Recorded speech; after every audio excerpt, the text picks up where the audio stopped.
I wanted to thank Andy and Jill for their beautiful testimony.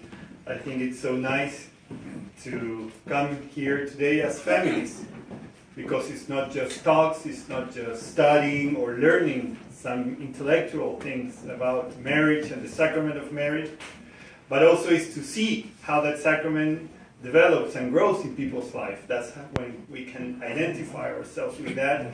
I think that we are also called to live the same mystery, to live the same sacrament. And today, the idea in this weekend where we are preparing ourselves not only for Valentine's, but also to live tomorrow, the day of marriage, the World Day of Marriage that the Church invites us to live, we want to think and deepen in the mystery of our sacrament. The mystery of the sacrament that we received one day when we decided to be married in the church. A sacrament that, as we heard from Andy and Jill, happens in mysterious ways. Imagine how many coincidences had to happen in order for you two, as spouses, to meet, to fall in love, and to decide to make this crazy option of living your whole lives together forever and ever. Imagine how many things have to happen. Imagine how creative was God in order to make this happen. And that's why we are experiencing, or when we see the sacrament of marriage, we are in front of something that is completely mysterious, something that goes way beyond our understanding, way beyond our human strength. It's something that was created by God before we were even born. And I think that in order to understand that, we can discern a little bit in the meaning of the word sacrament. And the word sacrament has one sense, that is taking something from the ordinary, from the mundane, and it's made holy. It's taken from the normal world and it's made holy in order to give it a new holy and divine meaning. But also sacrament has another meaning, that is symbol or mystery. It's another way of understanding and naming the word sacrament, symbol and mystery. And I think it's so useful for us to understand the sacrament of marriage, not only because my spouse will remain always a mystery for me, but also because it's mysterious how it develops. We can plan our marriage, we can plan our family, we can plan the future of our kids, but they keep surprising us. Even though when they are grown up, they keep surprising us, because we live in a mysterious life, in a mysterious relationship to God. And this symbol, when people made a sacrament or a symbol, or made this connection in a normal contract, when people made business long ago, this sacrament was symbolized in a clay medallion. A clay medallion that in the minute the sacrament or the symbol was official, it was broken into two pieces. And each part of this contract, each party of this contract, families or people or businesses, kept one half of the medallion. Not a lot of people knew how to read and write. That's why this clay medallion was very important to keep with you. Because if somebody doubted your contract, you had to bring your half and it had to match perfectly with the other one. And when both matched in a perfect way, it was a legal way of showing this contract is valid.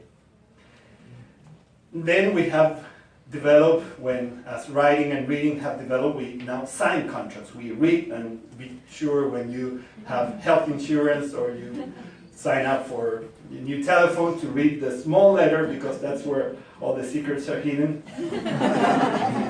But the interesting thing is to see how this symbolizes in such a perfect way the sacrament of matrimony. It is a sacrament that was created as one. It is a reality that was created by God as one. And then in the sacrament of matrimony, we break it up in two pieces. Two pieces that match perfectly. Two pieces that become one when they come together. And that only find meaning when they come together, when they are together. So that's the first thing, to realize that our sacrament of matrimony It's the mystery that God created when He created us. Because He created you and your spouse to match perfectly. You will only become a sacrament when you match in a perfect way. You will only become a sacrament when you come together. And that is it's such a beautiful reality. And why is that? Because when I marry in the church, when I receive the sacrament of matrimony, what I am recognizing is that I will never be complete without you. Without you, my spouse, I will never be complete. If you're not with me, if we don't match these two halves together, I am not complete as a person. And that's when we understand the real meaning of this sacrament. That's when we understand the real meaning of being together. God hid in my spouse the secret and the key for my salvation. God hid in my spouse what I need to be complete. God hid in my spouse the secret for my future. And I will never be complete unless I let my spouse complement me in all the things that I don't have. And this is when we see how it works in everyday life. How does the sacrament work? It works in this complementation. And it is hard. It is hard to live this complementation because we tend to competition. Today's world always takes us more into the competition level. Who's the best, who makes more money, who has more friends in Facebook, that's how we see the world today. It's a big competition for who's more popular or who's more powerful. But in marriage, that doesn't work. It cannot work like that. Because we are meant to connect in a whole different way. And how is this connection? To understand that you have things that I need and that you see things that I don't. We were talking with some couples the other day and we came up with a very nice image to talk about this, and it's the car and the rear view mirrors. The rear view mirrors shows you things that you cannot see from where you're sitting when you're driving the car. You're driving your car, you're sitting there, your eyes are open, you're trying to be aware of everything that's going on around you, but there are certain things that without the rear view mirrors you won't see. They are right there. They are there. If you change lanes, you're gonna crash. That's why we need not only to use our eyes, but also to let the rear view mirror's perspective complement us to see the things that we cannot see. That is what my spouse brings to my life. Not only to my personal life, but also to my spiritual life. My spouse, he is the rear view mirrors in my car that allows me to see things that I normally cannot see. Can you drive without rear view mirrors? Yes, you can, but it's dangerous. Try to go in I-35, and drive without rear view mirrors. You can, and you may get where you're going, but it's dangerous. That's why we have to realize that my spouse is the one that allows me to see things that I cannot see. And why can my spouse see things that I cannot see? First, because we're man and woman, and we see things from a complete different perspectives. It's not that we have different tendencies, but if we were phones, we would be an iPhone and an Android phone. We have different operational systems. We just function in a different way, and that's the way it is. You cannot say this is better, or I like this one most. They're just different. And if you compare Android from Apple or Apple from Android, it's always going to be unfair because they were created and made in a different way. We, as man and woman, also bring this whole different way of functioning to complement, to complete the other person, to complete the other spouse. Secondly, because we come from different heritage, from a different family. And that is a blessing. And I think that Andy and Jill gave us a really good example of that. How they allowed their differences to complement each other in the new reality they were building as a family. Because, my dear friends, we can realize that our families are really different. That your mom cooked this dish in a certain way, but your mom cooked it in a completely different way.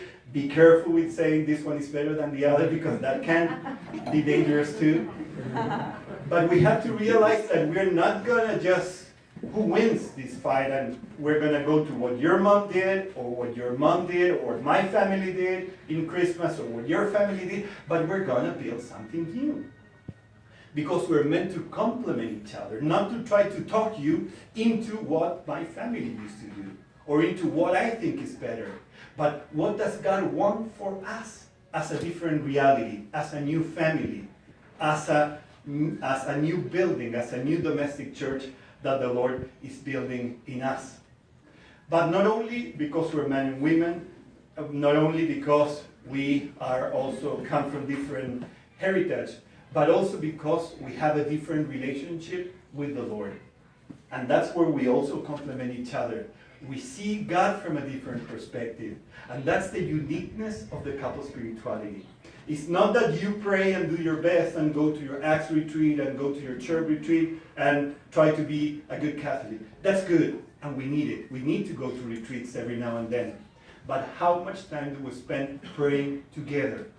And I know it can be awkward. It can be difficult because we're used to pray with the kids, and that's normal when we come together and we pray before bedtime.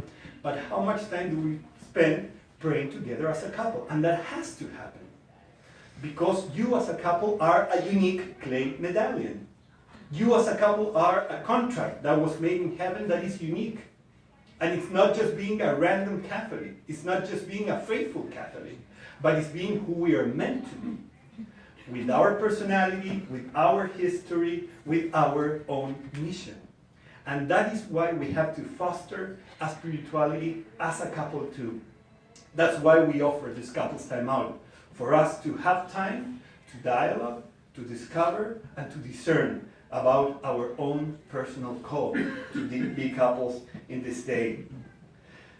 My dear friends, this reality of the sacrament as a mysterious, invisible thing shows us also that this has to happen in our mysterious and invisible relationship to God.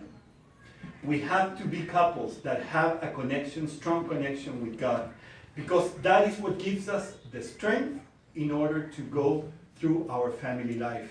We're not strong enough, none of us.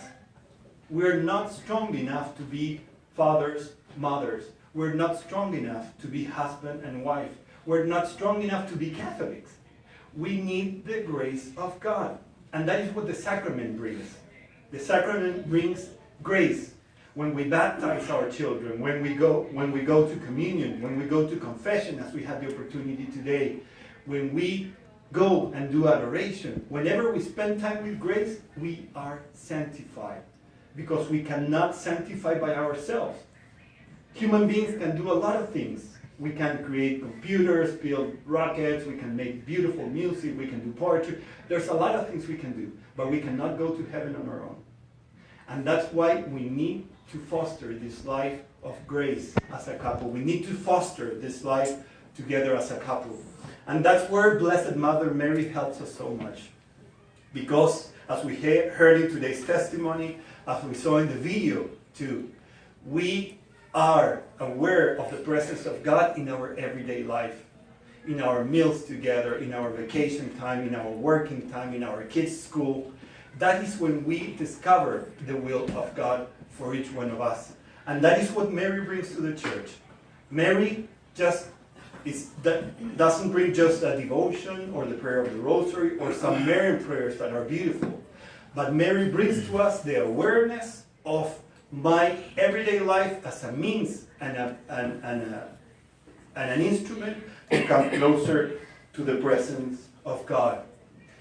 And that reality of being connected with God shows us that first we are husband and wife, and then we are mother and father. The source of our marriage is not our children. The source of our marriage is my spouse. The source of our marriage is the sacrament we receive. And because we are strong in that sacrament, then we can be father and mother. Not before. Why? Because otherwise we can utilize our children to solve our problems together. We are the clay medallion. We are those clay medallions that were meant to be together and match together. And they will match someone else. they will build their own family. They will build their own future.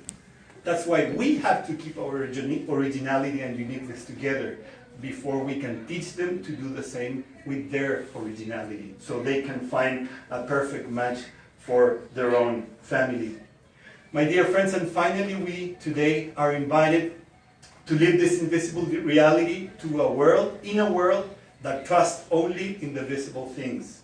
Today, Facebook or whatever viral video is going around the internet has much more strength and much more truth to many people than the real news, than the reality. And today we're living in a world that tends to be very superficial, that tends to be very visual, but people have a problem to go deeper into the reality of things. We have the mission, through the sacrament of matrimony, to show to the world that that invisible love is what's gonna change the world. Not your computer, not your car, not the president, not the society, and not the material things of this world, but it's the invisible love that we can share with one another, what is gonna make this society different. So let us receive with joy the sacrament that we were given as a treasure. Let us foster it, knowing that we are working with a mystery that we don't fully control, but it depends on God. But also work with the hope and the joy of knowing that we're bringing a treasure that is meant for this world, that can heal the wounds of this world and can help building new families and a new society. Thank you very much.